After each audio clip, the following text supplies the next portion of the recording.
इससे पहले थोड़ा बैठते हैं सुनना कोई जो काम होते दीन है ये सरासर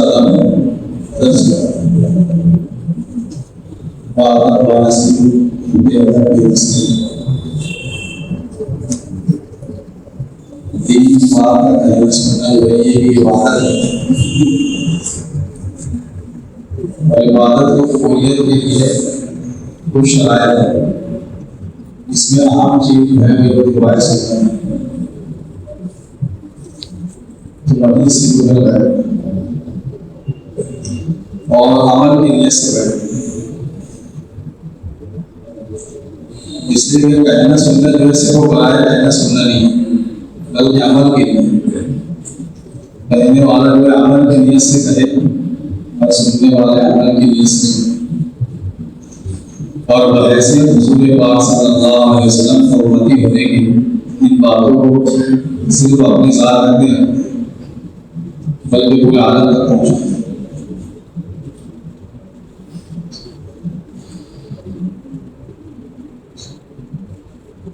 अल्हम्दुलिल्लाह वहदहु वस्सलातु वस्सलामु अला मन ला नबिय्य बअदहु।